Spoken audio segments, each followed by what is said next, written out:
আপনার জন্য কানতে কানতে মার দুইটা চোখ নষ্ট হয়ে গেছে। বাবার কি অবস্থা? বাবা তো গত বছর মারা গেছে।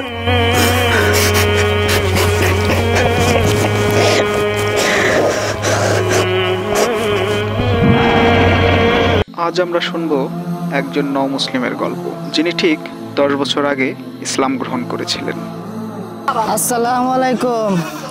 মারহাবা কার্তিক দা, আল্লাহ আপনাকে ইসলামের জন্য কবুল করেছেন। তো মুসলমান হয়েছেন, নাম কি রাখছেন? আলহামদুলিল্লাহ, আমাদের মসজিদের ইমাম সাহেব আমার নাম আব্দুল্লাহ রেখেছেন।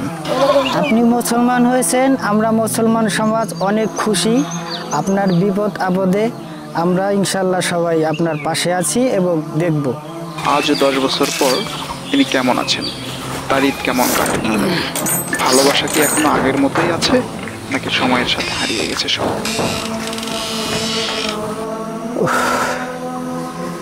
জ্বরে হাতটা পুড়ে যেতেছে।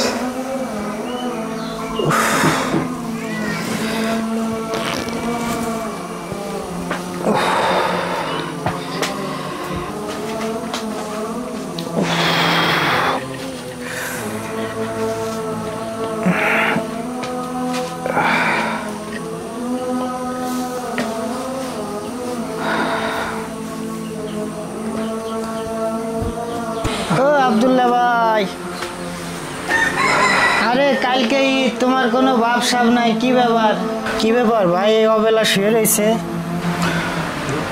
হ্যাঁ ভাই, 2 দিন ধরে মেলা জ্বর। ঠিক আছে, ওষুধ টষুধ খাও।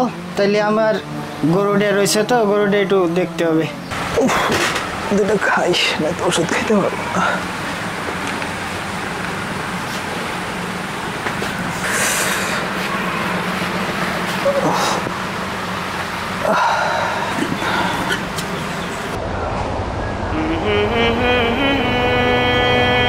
পাতগুলো নষ্ট হয়ে গেছে।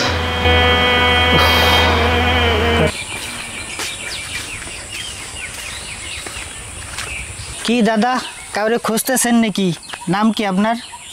দাদা, আমার নাম কানাই, আমি আসছি হরিরামপুর থেকে। তো এত দূর থেকে কি মনে করে, কাউরে কি খুঁজতেছেন নাকি? দেখলাম এদিক ওদিক তাকাইতেছেন।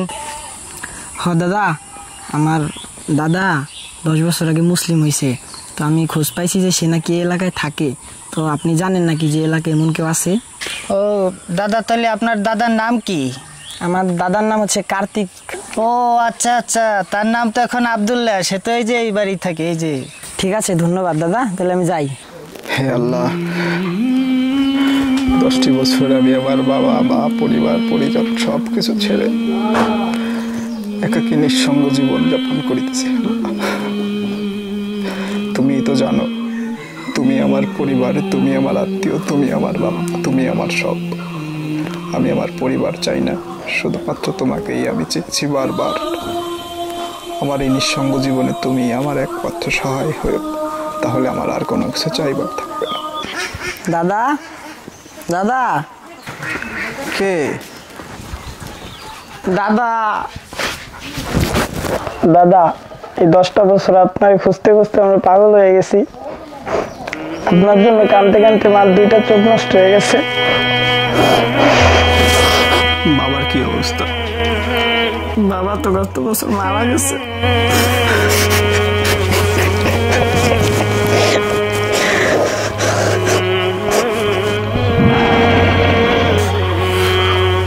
দাদা, আমি তোমার নিয়ে যাইতে আইছি, মা তোমার নিয়ে যাইতে পাঠাইছে। তুমি ইসলাম ধর্ম ছেড়ে আমাদের কাছে আবার ফেরত চলো। না রে, তার হয় না। কেন দাদা?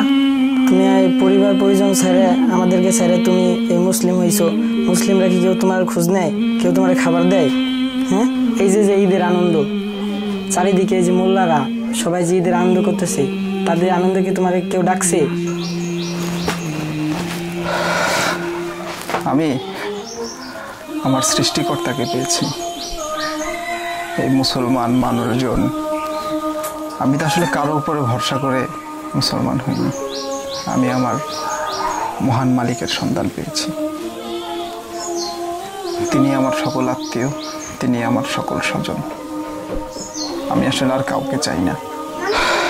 দুনিয়াতে হয়তো এইসব ঈদ, আনন্দ, উৎসব, এসবের আনন্দ হয়তো আমি পাই না, কিন্তু মৃত্যুর পরে যে অফুরন্ত জীবন, আমি বিশ্বাস করি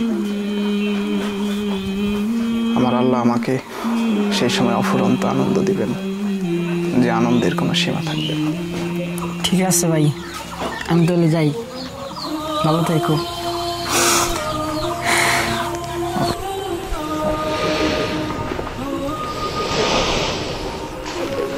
আব্দুল্লাহ ভাই বাড়ি আছেন নাকি? আব্দুল্লাহ ভাই, আসসালামু আলাইকুম। ঈদ মোবারক ভাই। ঈদ মোবারক। আম্মা আপনার জন্য গোস্ত পোলাও আর এক বাটি সিমাই দিছে, আপনি খেয়ে নিন। কি দরকার ছিল এগুলার? আসুন, ঈদের দিন শুধু পরিবার নয়, ভুলে যাওয়া সেই মুসলিম ভাইকেও স্মরণ করি, যে একদিন ইসলামের ডাকে সাড়া দিয়েছিল, কিন্তু আজ আমাদের ভিড়ে হারিয়ে গেছে চুপচাপ। একজন মুসলিম যেন ঈদের দিন একাকী না থাকেন। আপনার একটু ভালোবাসা হতে পারে তার জীবনের সবচেয়ে বড় আনন্দ।